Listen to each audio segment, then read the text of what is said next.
Welcome to మన TV. ముందుగా headlines చూద్దాం. వినుకొండలో హత్యకు గురైన రషీద్ కుటుంబాన్ని పరామర్శించిన జగన్. వినుకొండలో రషీద్ అనే యువకుడు దారుణ హత్య వెనుక ఎవరున్నా వదిలేది లేదని స్పష్టీకరణ. ఏపీలో అటవిక పాలన కొనసాగుతోందని ఆగ్రహం.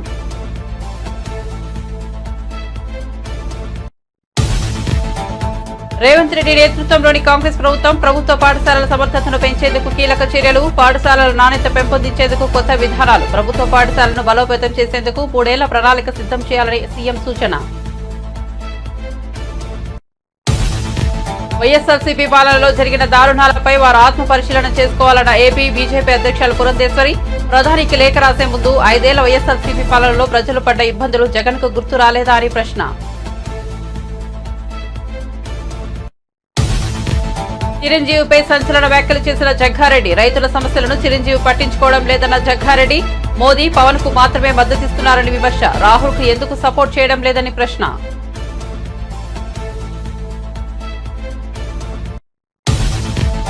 బంగాళాఖాతంలో వాయుగుండం 3 రోజుల పాటు ఏపీలో భారీ వర్షాలు. వాతావరణ హెచ్చరిక.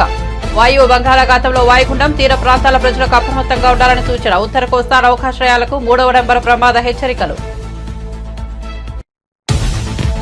మైక్రోసాఫ్ట్ లో సాంకేతిక సమస్యలు. బ్యాంకులు, విమానయాన సంస్థలు, టెలికాం రంగాలు ప్రభావితం.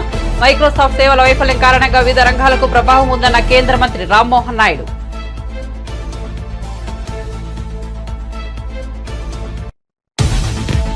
విజయవాడలో శాకంబరి ఉత్సవాలు ప్రారంభం. 21 టన్నుల కూరగాయలతో దుర్గమ్మ అలంకరణ. దుర్గాదేవిని దర్శించుకునేందుకు భక్తుల భారీ రాక.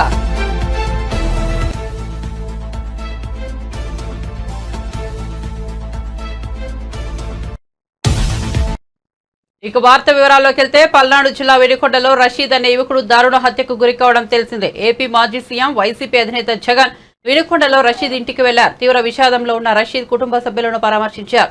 హత్య ఘటన జరిగిన తీరును అడిగి తెలుసుకున్నారు. రషీద్ కుటుంబానికి ప్రగాఢ సానుభూతి తెలిపారు. హత్య చేసేటంత ఫ్యాక్షన్ కక్షలు కూడా లేవని, మరి ఈ ఘటన ఎలా జరిగిందని రషీద్ కుటుంబ సభ్యులను ఆరా తీశారు. మీరన్నా వైసీపీ అన్న రషీద్ కు ఎంతో అభిమానమని తల్లిదండ్రులు జగన్ కు వివరించారు. ఈ హత్య వెనుక ఎవరు ఉన్నా వదిలేది లేదని, రషీద్ కుటుంబానికి అండగా ఉంటామని ఈ సందర్భంగా జగన్ హామీ ఇచ్చారు. కూటమి ప్రభుత్వం అధికారం చేపట్టినప్పటి నుంచి దారుణాలు చోటు చేసుకుంటున్నాయని అన్నారు. తప్పుడు హామీలతో అధికారంలోకి వచ్చారని, ఒక్క హామీని కూడా నెరవేర్చలేదని విమర్శించారు. కాగా జగన్ రాకతో వినుకొండలో రషీద్ ఇంటి వద్ద భారీగా కోలాహలం నెలకొంది. గత 45 రోజులుగా రాష్ట్రంలో పరిస్థితి ఏమిటి అని చెప్పి ఒకసారి ఏ సామాన్యుడిని అడిగినా కూడా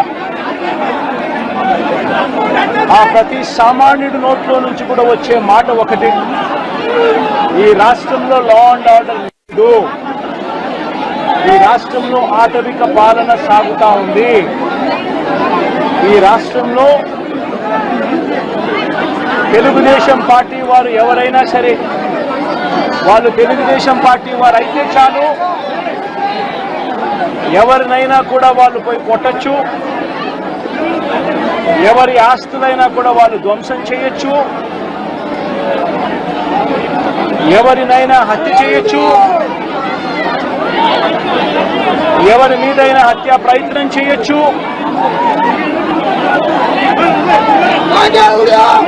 వాళ్ళు ఏమి చేసినా కూడా పోలీసులు ప్రేక్షక పాత్ర మాత్రమే పోషిస్తారు. పోలీసులు ఇంకా అటువైపు నుంచి ఎవరైనా కేసు పెడితే దొంగ కేసులు వాళ్ళే తప్పు చేశారనంటూ పోలీసులు కూడా బనాయిస్తారు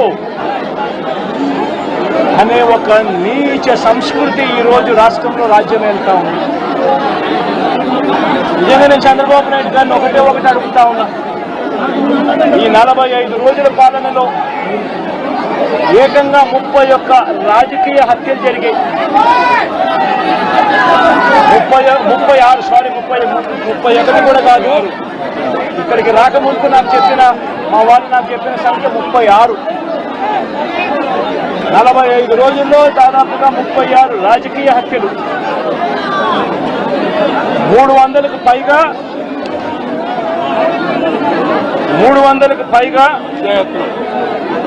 హత్యాయత్నాలు, 300కు పైగా హత్యాయత్నాలు. తెలుగుదేశం పార్టీ వాళ్ళ వేధింపులు భరించలేక 35 మంది ఆత్మహత్యలు చేసుకున్న పరిస్థితులు రాష్ట్రంలో ఉన్నాయి.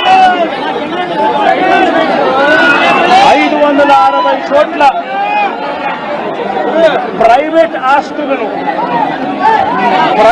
ఆస్తులను ధ్వంసం చేశారు. ఇంట్లో చొరబడుతున్నారు, ఆస్తులను ధ్వంసం చేస్తా ఉన్నారు, షాపులను కాల్చేస్తా ఉన్నారు. వైఎస్ఆర్సీపీ సానుభూతి పరుల చీనీ చెట్లను నరికేస్తా ఉన్నారు. ఇటువంటి ప్రైవేట్ ఆస్తులు 560 చోట్ల ప్రైవేట్ ఆస్తులను ధ్వంసం చేశారు. 400 చోట్ల 400 ప్రభుత్వ పాఠశాలల తీరుతెన్నులు మారాలని, విద్యా వ్యవస్థ సమూలంగా మారాలని తల్లిదండ్రులు ఎంతో కాలంగా కోరుకుంటున్నారు. ఆ దిశగా రేవంత్ రెడ్డి నేతృత్వంలోని కాంగ్రెస్ ప్రభుత్వం కీలక చర్యలు చేపట్టింది. విద్యా వ్యవస్థను పటిష్టం చేసే దిశగా ముఖ్యంగా ప్రభుత్వ బడుల్లో బోధన విషయంలో సరికొత్త విధానంతో ముందుకు వెళ్లాలని అధికారులను ముఖ్యమంత్రి రేవంత్ రెడ్డి ఆదేశించారు. వచ్చే 3 ఏళ్లలో ప్రభుత్వ పాఠశాలలను బలోపేతం చేసేందుకు అవసరమైన ప్రణాళికలను సిద్ధం చేయాలని విద్యాశాఖ ముఖ్య కార్యదర్శి బుర్రా వెంకటేశం ఇతర ఉన్నతాధికారులకు ముఖ్యమంత్రి సూచించారు. ఈ సందర్భంగా బుర్రా వెంకటేశం చేసిన పలు ప్రతిపాదనలను CM Revanth Reddy, deputy CM Bhatti Vikramarka ఆసక్తిగా విన్నారు. మెగాస్టార్ చిరంజీవిపై టీపీసీసీ వర్కింగ్ ప్రెసిడెంట్ జగ్గారెడ్డి సంచలన వ్యాఖ్యలు చేశారు. రైతులకు జరుగుతున్న నష్టాలపై సినిమాలు తీసిన చిరంజీవి ఢిల్లీలో ధర్నాలు చేసిన రైతులకు ఎందుకు మద్దతు ఇవ్వలేదని ప్రశ్నించారు. సినిమాలతో కోట్లు సంపాదిస్తున్న మీరు రైతు సమస్యలను ఎందుకు పట్టించుకోవడం లేదని అడిగారు. రైతుల పేరుతో తీసిన సినిమాలతో డబ్బులు సంపాదిస్తూ ప్రధాని మోదీకి మద్దతిస్తున్నారని విమర్శించారు. మోదీకి, పవన్ కు మాత్రమే ఎందుకు మద్దతిస్తున్నారని, రైతులకు మద్దతుగా నిలిచిన రాహుల్ గాంధీకి ఎందుకు సపోర్ట్ చేయడం లేదని ప్రశ్నించారు. కాంగ్రెస్ పార్టీలోనే ఉంటే చిరంజీవి సక్రమ మార్గంలో ఉండేవారని, ఇప్పుడు పక్కదారి పట్టారని అన్నారు. చిరంజీవి గారు ఒక సినిమా తీసాడు. ఆ సినిమా మొత్తం రైతుల మీదనే ఉంది. చిరంజీవి గారు తీసిన సినిమా రైతుల మీద ఉంది. అందులో వ్యవసాయానికి నష్టంతో రైతులు ఆత్మహత్యలు చేసుకున్నట్టు ఒక చరిత్ర, వాస్తవం చరిత్ర సినిమా తీసిండు. అందులో రైతులు చచ్చిపోవడము, ఊరేసుకొని ఆత్మహత్య చేసుకోవడం, అందులో చిరంజీవి గారు హీరో ఉండడము, ఈయన హీరో ఆ రైతుల కోసం కష్టపడ్డట్టు ఈ చరిత్ర మొత్తం తీసిండు. అది బహుశా ఆ సినిమా హిట్ అయింది. ఆ హిట్లో కోట్ల రూపాయలు చిరంజీవి గారికి వచ్చినాయి, ఆ డైరెక్టర్కి వచ్చినాయి. కానీ బాధ ఏంటంటే నడి రోడ్డు మీద రైతులు నెలలు నల్ల చట్టాల మీద బీజేపీ రైతులను మర్డర్ చేస్తుంటే, సినిమాలో మర్డర్ చేస్తుంటే నువ్వు ఉద్యమం చేసినవి. నడి రోడ్డు మీద మర్డర్ చేసిన మోడీ ప్రభుత్వం రైతులను మర్డర్ చేసిన చిరంజీవిని వ్యతిరేకంగా ఢిల్లీకి పోయి ఎందుకు నిరసన చెప్పలేవు చిరంజీవి గారు అని అడుగుతున్నారు.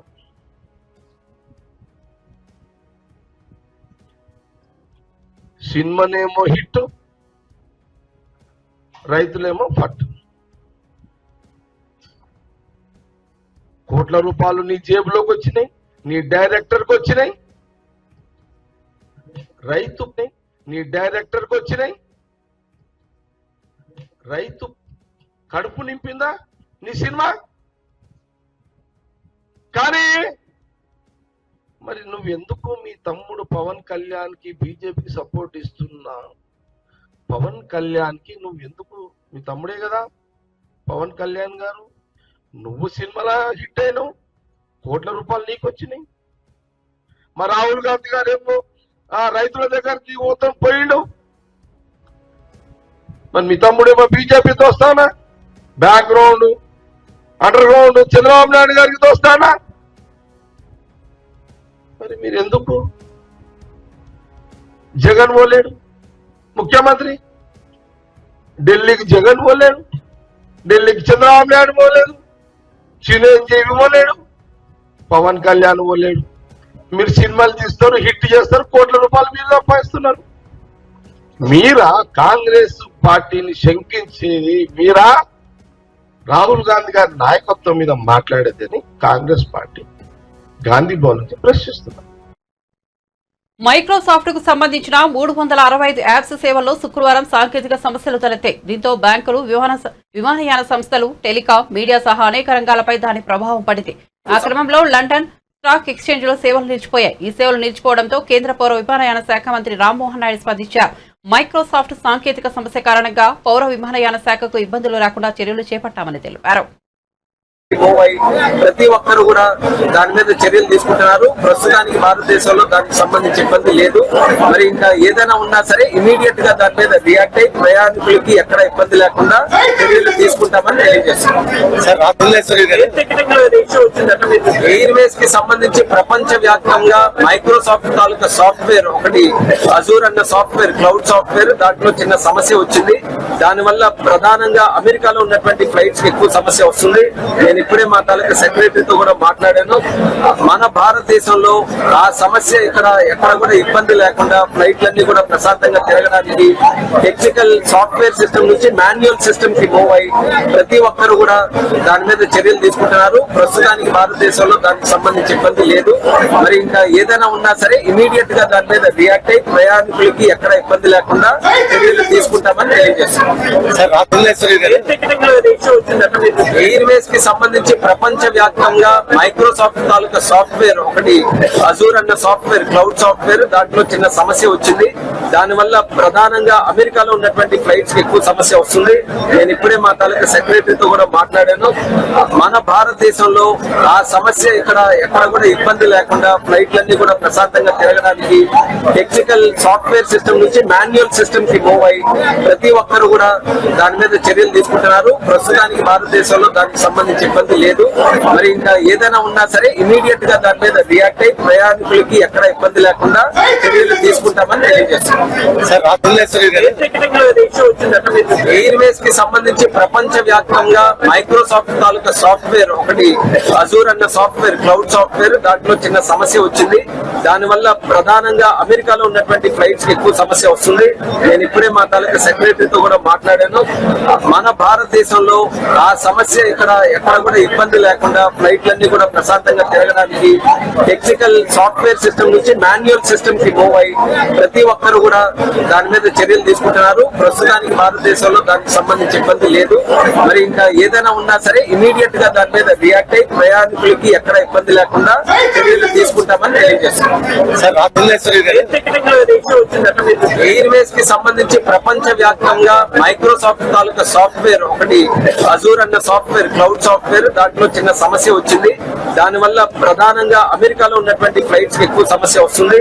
నేను ఇప్పుడే మా తాలూకా సెక్రటరీతో కూడా మాట్లాడాను. మన భారతదేశంలో ఆ సమస్య ఎక్కడ కూడా ఇబ్బంది లేకుండా ఫ్లైట్లన్నీ కూడా ప్రశాంతంగా తిరగడానికి టెక్నికల్ సాఫ్ట్వేర్ సిస్టమ్ నుంచి మాన్యువల్ సిస్టమ్ కి మూవ్ అయ్యి ప్రతి ఒక్కరు కూడా దాని మీద చర్యలు తీసుకుంటున్నారు. ప్రస్తుతానికి భారతదేశంలో దానికి సంబంధించి ఇబ్బంది లేదు. మరి ఇంకా ఏదైనా ఉన్నా సరే ఇమీడియట్ గా దాని మీద రియాక్ట్ అయి ప్రయాణికులకి ఎక్కడ ఇబ్బంది లేకుండా చర్యలు తీసుకుంటామని తెలియజేస్తున్నాం. ఎయిర్వేస్ కి సంబంధించి ప్రపంచ వ్యాప్తంగా మైక్రోసాఫ్ట్ తాలూకా సాఫ్ట్వేర్ ఒకటి అజూర్ అన్న సాఫ్ట్వేర్, క్లౌడ్ సాఫ్ట్వేర్, దాంట్లో చిన్న సమస్య వచ్చింది. దానివల్ల ప్రధానంగా అమెరికాలో ఉన్నటువంటి ఫ్లైట్స్ కి ఎక్కువ సమస్య వస్తుంది. నేను ఇప్పుడే మా తాలూకా సెక్రటరీతో కూడా మాట్లాడాను. మన భారతదేశంలో ఆ సమస్య ఎక్కడ కూడా ఇబ్బంది లేకుండా ఫ్లైట్లన్నీ కూడా ప్రశాంతంగా తిరగడానికి టెక్నికల్ సాఫ్ట్వేర్ సిస్టమ్ నుంచి మాన్యువల్ సిస్టమ్ కి మూవ్ అయ్యి ప్రతి ఒక్కరు కూడా దాని మీద చర్యలు తీసుకుంటున్నారు. ప్రస్తుతానికి భారతదేశంలో దానికి సంబంధించి ఇబ్బంది లేదు. మరి ఇంకా ఏదైనా ఉన్నా సరే ఇమీడియట్ గా దాని మీద రియాక్ట్ అయి ప్రయాణికులకి ఎక్కడ ఇబ్బంది లేకుండా చర్యలు తీసుకుంటామని తెలియజేస్తున్నాం.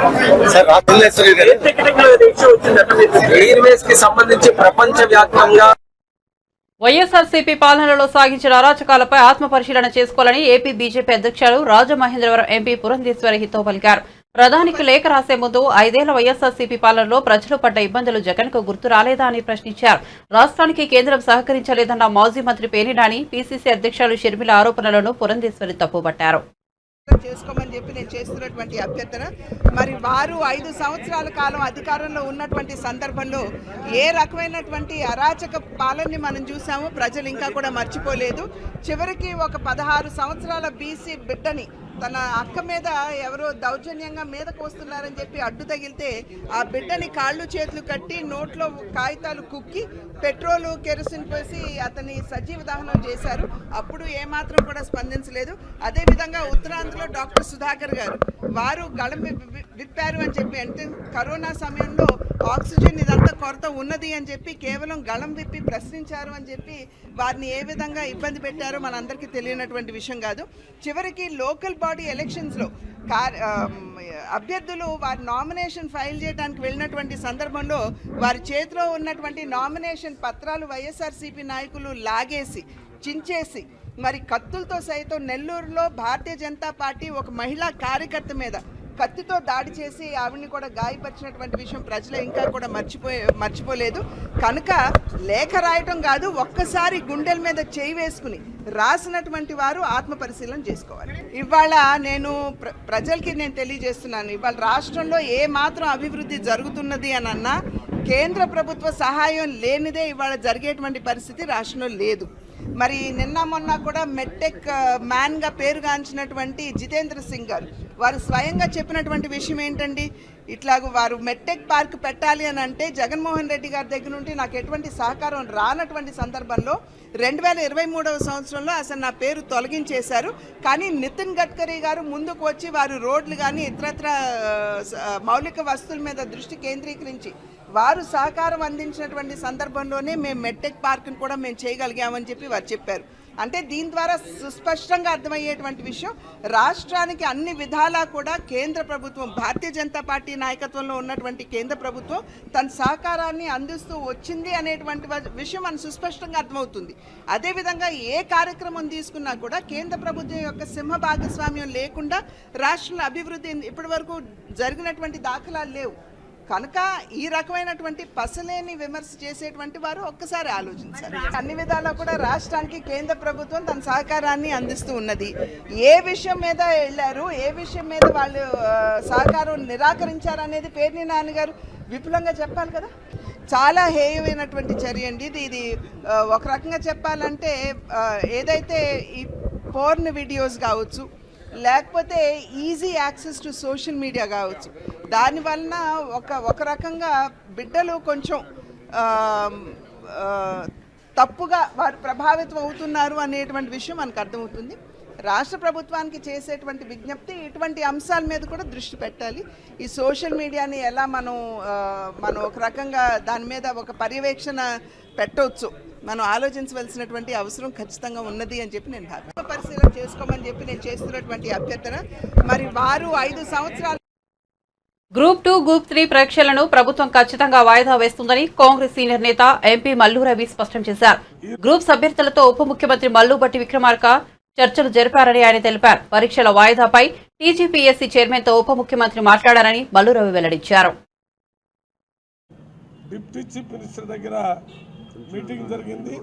ఆ మీటింగ్లో నేను, బలరాం నాయక్ గారు, అనిల్ కుమార్ గారు, మన చరణ్ కుమార్ గారు, అదే రకంగా లోకేష్ గారు వీరితో పాటు పాల్గొని వారు చెప్పిన విషయాలన్నీ విని దాని మీద ఉప ముఖ్యమంత్రి గారు సానుకూలంగా స్పందించి వెంటనే పబ్లిక్ సర్వీస్ కమిషన్ చైర్మన్ గారితో కూడా అందరి ముందు మాట్లాడి వారు చెప్పినట్టుగా గ్రూప్ 2, గ్రూప్ 3 ఎగ్జామినేషన్స్ని పోస్ట్పోన్ చేయడానికి సానుకూలమైన డేట్స్ని నిర్ణయించి ఎవరికి నష్టం జరగకుండా ఆ డేట్స్ని ఆలోచించి రిపోర్ట్ పంపమని చెప్పారు. దాని విధంగా మరి పోస్ట్పోన్ జరిగేటటువంటి అవకాశం మరి 100% ఉంది. కాబట్టి ఎవరు కూడా నిరుద్యోగులు దీని మీద ఆందోళన చెందొద్దని, ఈ విషయంలో గత 10 రోజుల నుంచి చాలామంది విద్యార్థులతో మాట్లాడి ముఖ్యమంత్రి గారి దృష్టికి తీసుకుని వెళ్ళి ముఖ్యమంత్రి గారు కూడా దీని మీద ఆలోచన చేసి ముఖ్యమంత్రి గారు, ఉప ముఖ్యమంత్రి గారు వాళ్ళ ఉదయం దీని మీద పెద్ద ఎత్తున చర్చలు చేసిన తర్వాతనే వీళ్ళందరినీ ఉప ముఖ్యమంత్రి గారి దగ్గర కూర్చొని వారి అభిప్రాయాలు మొత్తం వినాలని, దానికి అనుగుణంగా సరైన నిర్ణయం తీసుకోవాలని నిర్ణయం తీసుకోవడం జరిగింది. అందులో భాగంగానే ఈరోజు ఈ రకంగా నిర్ణయం తీసుకున్నాం. మరి ఇక్కడికి వచ్చినట్టు విద్యార్థి సంఘాలు ఎవరైతే ఉద్యమం చేయాలనుకుని ప్రభుత్వం మీద ఒత్తిడి తీసుకుని రావాలని ఏదో ఎంతో కాలంగా మరి చదివి ఇబ్బంది పడతామనేటటువంటి వాళ్ళందరి యొక్క ఆలోచన తీసి ఇది ప్రజాప్రభుత్వం, ప్రజల ప్రభుత్వం, మీ ప్రభుత్వం, మీరు మీ అభిప్రాయాల్ని గౌరవించే. పల్నాడు జిల్లా వినుకొండలో జరిగిన హత్యపై ఎమ్మెల్యే జీవి ఆంజనేయులు స్పందించారు. వ్యక్తిగత కక్షలతో జరిగిన హత్యను పార్టీలకు ముడిపెట్టడం సరికాదని మండిపడ్డారు. వైఎస్ఆర్సీపీ నేతలు శవరాజకీయాలు మానుకోవాలని హెచ్చరించారు. మృతుడు రషీద్, నిందితుడు జిలాని ఇద్దరు వైఎస్ఆర్సీపీకి చెందిన వ్యక్తులేనని, వారిపై కేసులున్నాయని తెలిపారు. వారిద్దరి మధ్య ఉన్న వైరాన్ని వైఎస్ఆర్సీపీ మాజీ ఎమ్మెల్యే బొల్లా బ్రహ్మనాయుడు, ఆయన అనుచరుడు ఖాన్ పెంచి పోషించారని ఆరోపించారు. జిలాని ఇంటిపై రషీద్ దాడి చేసినప్పుడే కఠినంగా వ్యవహరించి ఉంటే ఈ హత్య జరిగేది కాదన్నారు. బ్రహ్మనాయుడు ఎమ్మెల్యేగా ఉన్న సమయంలో గంజాయిని ప్రోత్సహించడం వల్లే నియోజకవర్గంలో ప్రస్తుతం దారుణాలు జరుగుతున్నాయని ధ్వజమెత్తారు. ఈ ఘటనకు సంబంధించి నిందితులపై కఠిన చర్యలు తీసుకోవాలని పోలీసు ఉన్నతాధికారులను కోరినట్లు ఎమ్మెల్యే జీవి ఆంజనేయులు తెలిపారు. ఈరోజు ప్రజలందరికీ ఒక విజ్ఞప్తి చేస్తున్నాం. తెలుగుదేశం ప్రభుత్వం అధికారంలోకి వచ్చింది. ముఖ్యమంత్రి చంద్రబాబు నాయుడు గారు ఈరోజు రాష్ట్రంలో ఎక్కడ కూడా శాంతి భద్రతలకి విఘాతం కలగకూడదు, సమర్థవంతంగా శాంతి భద్రతలు ఇవ్వాలనేది ఈరోజు తెలుగుదేశం ప్రభుత్వం యొక్క లక్ష్యం. ఈరోజు వినుకొండలో తొలి ఏకాదశి పండగ రోజు ఒక దారుణమైనటువంటి హత్య జరగటం చాలా చాలా బాధాకరం. దీనికి కారణం ఈరోజు హత్య చేసినటువంటి జిలాని, అలాగే చనిపోయినటువంటి వ్యక్తి ఇద్దరు వైఎస్ఆర్ పార్టీలో తిరిగినటువంటి వాళ్ళు, వైఎస్ఆర్ పార్టీ గ్యాంగ్ లో తిరిగినటువంటి వాళ్ళు, అలాగే వైఎస్ఆర్ పార్టీ లీడర్లతో తిరిగినటువంటి వాళ్ళు. హత్య చేసిన ఆయన, అలాగే హత్య గావించబడ్డ ఆయన ఇద్దరు వైఎస్ఆర్ పార్టీలో తిరిగినటువంటి వాళ్ళు. వాళ్ళిద్దరి మధ్య వ్యక్తిగతంగా గొడవలు ఉన్నాయని చెప్పేసి గతంలో జిలానీ మీద అటెంప్ట్ మర్డర్ కేసు నమోదయ్యింది. వీళ్ళిద్దరి మధ్య కేసులు నమోదైంది. అప్పుడు ఇది వ్యక్తిగత కారణాలను మీరు శవ రాజకీయాలు ఏ విధంగా చేస్తారు? మీరు వ్యక్తిగత రాజకీయాల్ని పార్టీలకు ఏ విధంగా చుడతారు? సిగ్గుందా మీకు? వ్యక్తిగత రాజకీయాల్ని పార్టీలు చుట్టడం చాలా దుర్మార్గం. ప్రజల అమాయకులు అనుకోవద్దు. ఈరోజు ఈ శవ రాజకీయాలు ఇప్పుడైనా మానుకోండి. ప్రజలు చిత్తుగా ఓడించిన తర్వాత అయినా మీకు బుద్ధి రాకపోవడం చాలా బాధాకరం. గతంలో బాబాయ్ హత్యని మీరు ఎట్లయితే దుష్ప్రచారం చేశారో, ఈరోజు మీ పార్టీ కార్యకర్తలు హత్య చేసినా అది తెలుగుదేశం పార్టీ మీద బురద జల్లటం, శవ రాజకీయాలు చేయటం, ఇది ఎంతవరకు సమంజసం అని అడుగుతున్నా నేను. ఇప్పటికైనా శవ రాజకీయాలు మానుకోండి. ఇది చాలా దుర్మార్గం. సిగ్గుపడాలి. ఇలాంటి శవ రాజకీయాలు చేయడానికి చాలా సిగ్గుపడాలా. ఏది ఏమైనా సరే ఇలాంటి హత్య జరగడం చాలా బాధాకరం. దీన్ని కఠినంగా వ్యవహరిస్తుంది తెలుగుదేశం ప్రభుత్వం. ఎవరైతే ఈ దాడికి హత్యకు పాల్పడ్డారో, ఎవరైతే ఉన్నారో వాళ్ళందరినీ కూడా కఠినంగా శిక్షిస్తాం. అధికారులకు ఆదేశించడం జరిగింది. ఈ హత్య నేరంలో ఎవరెవరికైతే సంబంధం ఉందో వాళ్ళందరి మీద కఠినంగా వ్యవహరించాలి, అందరిని అరెస్ట్ చేయాలి, కఠినంగా శిక్షించాలని చెప్పేసి మేము అధికారులు ఎస్పీని కోరాం. ఎస్పీ గారు కూడా నిష్పక్షపాతంగా ఈ కేసులో వ్యవహరిస్తున్నారు. పాత గొడవలు ఓ పార్టీలో వైఎస్ఆర్ పార్టీలో ఇద్దరు పనిచేసినటువంటి వాళ్ళు, అలాంటిది తెలుగుదేశం పార్టీకి చుడతారా? శవ రాజకీయాలు చేస్తారా? ఇది చాలా సిగ్గుసేటు. విజయవాడ శ్రీ దుర్గా మల్లేశ్వర స్వామి దేవస్థానంలో ఇవాంటి నుంచి శాకంబరి ఉత్సవాలు ప్రారంభమయ్యాయి. 21 టన్నుల కూరగాయలు, ఆకుకూరలు, పండ్లు, నిమ్మ, ఆపిల్ కాయలతో అమ్మవారిని అలంకరించారు. దేవస్థానం ప్రాంగణం శ్రీ అమ్మవారి ఉపాలయాలలోని దేవతామూర్తులకు, ఉత్సవమూర్తులకు కూరగాయలు, పండ్లతో ఆలయ అర్చకులు అలంకరణ చేశారు. ఇవాల్టి నుంచి 3 రోజుల పాటు ఇంద్రకీలాద్రిపై కూరగాయలు, ఆకుకూరలు, పండ్లు అలంకరణతో దుర్గమ్మ దర్శనమివ్వనున్నారు. అదేవిధంగా ఆలయ ప్రాంగణాన్ని కూరగాయలు, పండ్లు, నిమ్మకాయలతో అలంకరించారు.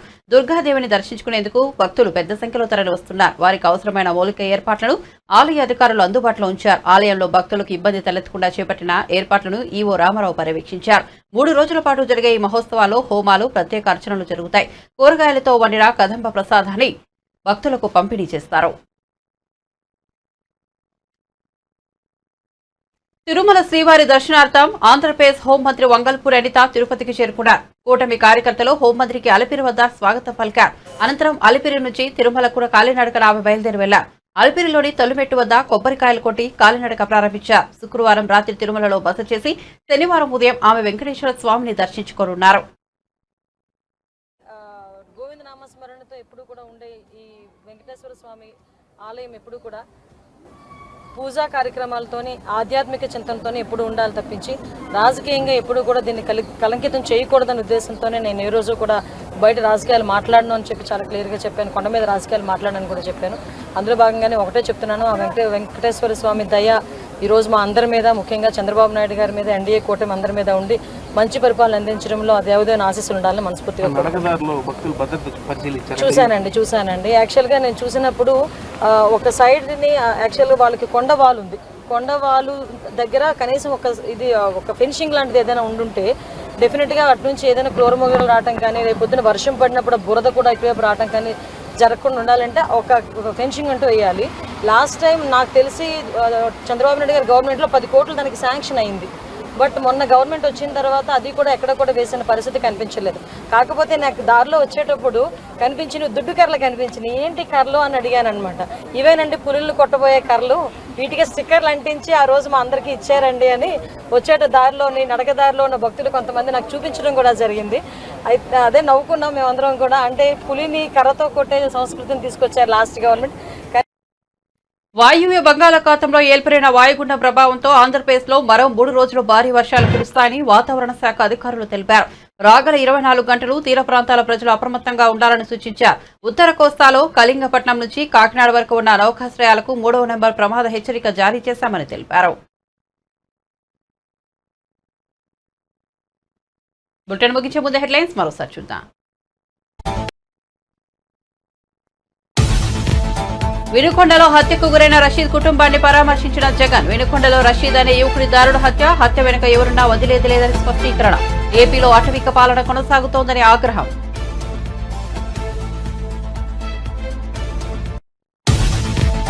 రేవంత్ రెడ్డి నేతృత్వంలోని కాంగ్రెస్ ప్రభుత్వ పాఠశాలల సమర్థతను పెంచేందుకు కీలక చర్యలు. పాఠశాలల నాణ్యత పెంపొందించేందుకు కొత్త విధానాలు. ప్రభుత్వ పాఠశాలను బలోపేతం చేసేందుకు 3 ఏళ్ల ప్రణాళిక సిద్ధం చేయాలని సూచన.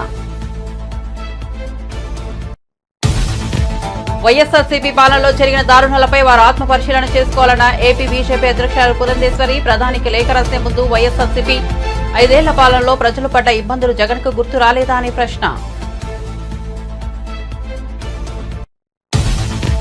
చిరంజీవిపై సంచలన వ్యాఖ్యలు చేసిన జగ్గారెడ్డి. రైతుల సమస్యలను చిరంజీవి పట్టించుకోవడం లేదన్న జగ్గారెడ్డి. మోదీ పవన్ కు మాత్రమే మద్దతిస్తున్నారని విమర్శ. రాహుల్ కు ఎందుకు సపోర్ట్ చేయడం లేదని ప్రశ్న.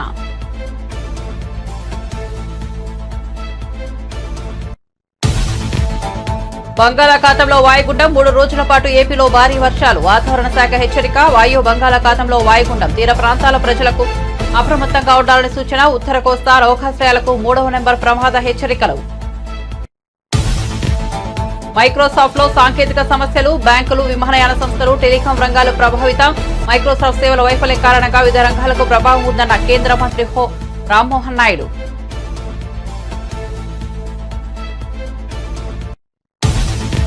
విజయవాడలో శాకంబరి ఉత్సవాలు ప్రారంభం. 21 టన్నుల కూరగాయలతో దుర్గమ్మ అలంకరణ. దుర్గాదేవిని దర్శించుకునేందుకు భక్తుల భారీ రాక.